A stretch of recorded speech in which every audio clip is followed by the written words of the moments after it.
চলুন আজকে আপনাদেরকে ঘুরিয়ে নিয়ে আসি বাংলাদেশের ঐতিহ্যবাহী একটি নিদর্শন ষাট গম্বুজ মসজিদে। 1985 সালে ইউনেস্কো বিশ্ব ঐতিহ্য হিসেবে স্বীকৃতি দেয় এই জায়গাটাকে। এটি মধ্যযুগীয় মুসলিম স্থাপত্যের অনন্য উদাহরণ। জলাভূমি অঞ্চলে টেকসই স্থাপত্যের নিদর্শনও বটে। খান জাহান আলীর নগর পরিকল্পনার গুরুত্বপূর্ণ অংশ এটি একটি। আসসালামু আলাইকুম, কেমন আছেন সবাই? আমি এশা, ওয়েলকাম টু স্টোরি অফ এশা। আমি যেহেতু খুলনার মানুষ, বাগেরহাটের খুব কাছেই খুলনার অবস্থান, তাই খুব ছোটবেলা থেকেই আমার ষাট গম্বুজ মসজিদে অনেকবার যাওয়া হয়েছে, কিন্তু প্রায় 10-15 বছর হয়ে গেছে আর যাওয়া হয়নি।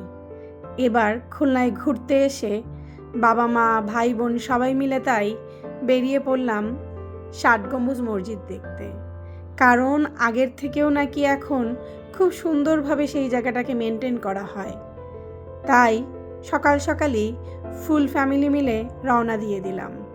আমাদের খুলনা থেকে বাগেরহাট যেতে খুব একটা বেশি সময় লাগে না। আপনি যদি হাতে সময় নিয়ে বের হন আধা ঘন্টা, তাহলেই আপনি পৌঁছে যাবেন বাগেরহাটে খুলনা থেকে। আমি যেহেতু খুলনার প্রপারেই থাকি, সোনাডাঙ্গা বাস স্ট্যান্ড থেকে বাগেরহাট যেতে আমার সময় লেগেছে মাইক্রোতে করে 25 মিনিটের একটু বেশি, আর মোটরসাইকেলে গেলে তো 20 মিনিটেই পৌঁছে যাবেন। যেতে যেতে চারপাশে সৌন্দর্য চোখ ভরে উপভোগ করছিলাম। আমরা দক্ষিণ অঞ্চলের মানুষ, আমরা চারপাশে পানি দিয়ে বেষ্টিত। তাই আপনি যদি কখনো খুলনা আসেন অবশ্যই দেখতে পাবেন সবুজ আর পানির অসাধারণ এক চিত্র। আমরা চলে এসেছি ষাট গম্বুজের একদম সামনে। ওই যে বললাম খুব একটা বেশি সময় লাগে না, তাই দেখতে দেখতেই সময় পার হয়ে গেছে। এটাই হচ্ছে ষাট গম্বুজ মসজিদের এন্ট্রিওয়ে, বা এখান থেকেই আপনাকে ভিতরে যেতে হবে। ভিতরে যেতে হলে বড় ছোট সবার জন্যই টিকিট কাটতে হয়, মাথা পিছু 20 টাকা করে। তাই আমরা টিকিট কেটে নিয়েই ঢুকে পড়লাম। সত্যি বলছি, যখন ছোটকালে এসেছি এত সুন্দরভাবে সাজানো গোছানো ছিল না। আমি তো ভিতরে ঢুকেই চোখ ছানা বড়া। চারপাশ পরিষ্কার পরিচ্ছন্ন, গাছপালা ওয়েল মেইনটেন্ড, চারপাশে শীতের ফুল দিয়ে এত সুন্দরভাবে ডেকোরেশন করা, মনে হচ্ছিল এক অদ্ভুত সৌন্দর্যের মধ্যে দাঁড়িয়ে আছি। আর ওই যে দূরে দেখতে পাচ্ছেন ষাট গম্বুজ মসজিদ, সেদিকেই যাচ্ছি। ষাট গম্বুজ নাম হলেও অনেকেরই এই জিনিসটা জানা আছে যে গম্বুজ কিন্তু আসলে 77টি। মূল ছাদের উপর 70টি ছোট গম্বুজ আর 60টি চারকোনা মিনার সদৃশ্য গম্বুজ রয়েছে। 60 শব্দটি অনেক ইতিহাসবিদদের মতে আরবি সিত্তিন শব্দ থেকে এসেছে, যার অর্থ অনেক বা বহু। এই কারণেই এই জায়গাটার নাম ষাট গম্বুজ মসজিদ। অনেকে ভুলবশত 60 বলেন। এই মসজিদটা এত সহজ সরল নিদর্শন তা আসলে বলে প্রকাশ করার মতো না। মসজিদটাতে জাঁকজমকপূর্ণ খোদাই নেই, তবে টেরাকোটার অলংকার, জ্যামিতিক নকশা ও খিলানের ছন্দে এক ধরনের গভীর সৌন্দর্য ফুটে ওঠে। এটি খান জাহান আলীর সরলতা ও কার্যকারিতার দর্শনকে প্রকাশ করে। আর্কিটেকচারে লেখাপড়া করার সুবাদে এই একটা জিনিস খুব ভালোভাবে জানতে পেরেছি যে একটা ইমারত বা খুব সুন্দর একটা বিল্ডিংও কিন্তু কথা বলতে জানে। কারণ একটা স্থাপত্য কথা বলে তার নকশাকারী বা যে তাকে এত নিখুঁতভাবে তৈরি করে আমাদের সামনে প্রেজেন্ট করেছে তার কথা।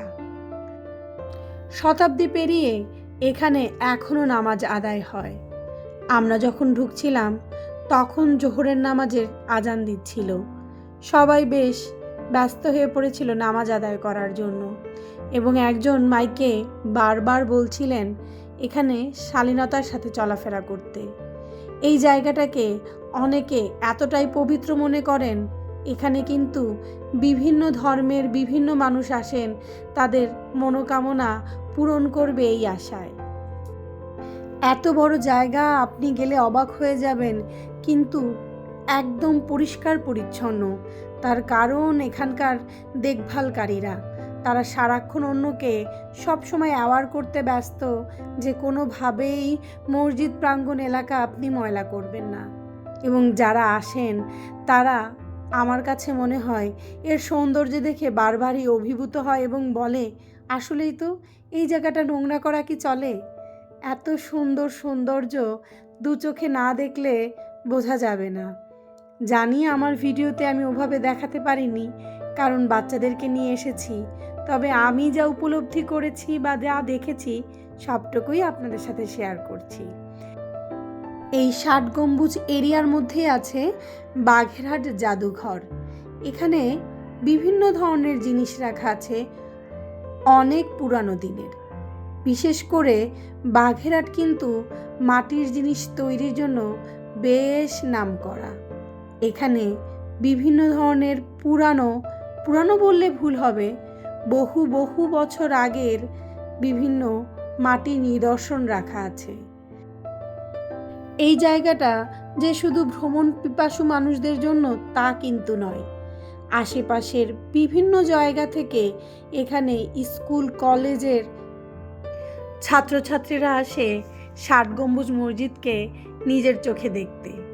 যে জিনিসটাকে আমরা বই খাতা কলমে পড়ছি, সেটাকে চোখে দেখার পিপাসা সবার মধ্যেই থাকে।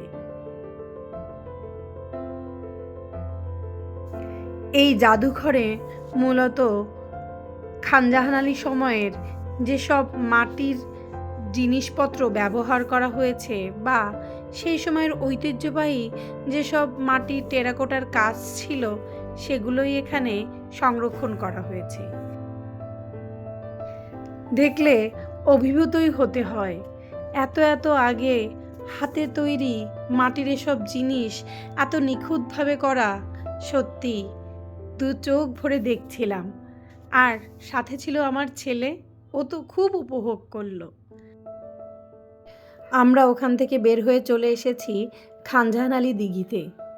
খুব ছোটকালে নানুর সাথে এসেছিলাম, তারপরে আর আসাই হয়নি। চারপাশে দোকানপাট খুলে একদম ভিন্ন রূপ। এখানে বেশিরভাগ তসবি, বাতাসা এই ধরনের জিনিস পাওয়া যায়। এখন অবশ্য আরও দারুণ দারুণ সব দোকানপাট খুলেছে। হেঁটে উঠতে হয় বেশ খানিকটা হাঁটা পথ। চলে এসেছি আমরা খানজাহান আলী দিঘির একদম মেইন দরজাতে। এর ভিতরেও মসজিদ আছে।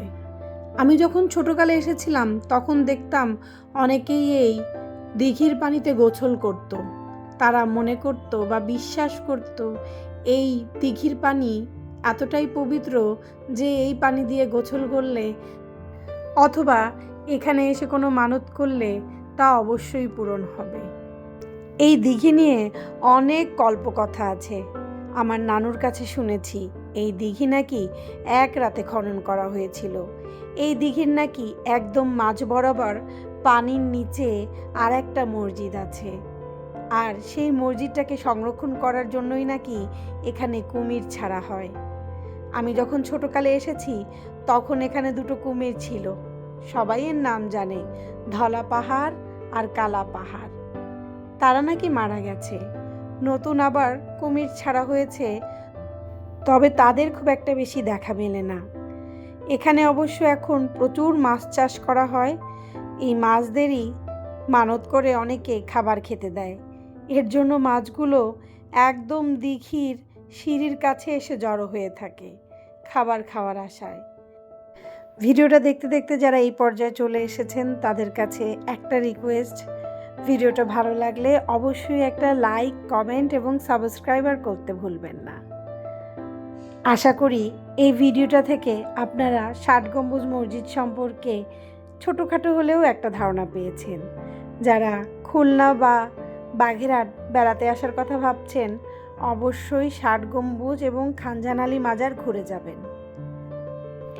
বাংলাদেশের এত সুন্দর ঐতিহ্যবাহী নিদর্শন চোখে না দেখলে সত্যি বলছি মিস করবেন অনেক। তাহলে আজকে এখান থেকেই বিদায় নিচ্ছি। ভালো থাকবেন সবাই। আল্লাহ হাফেজ।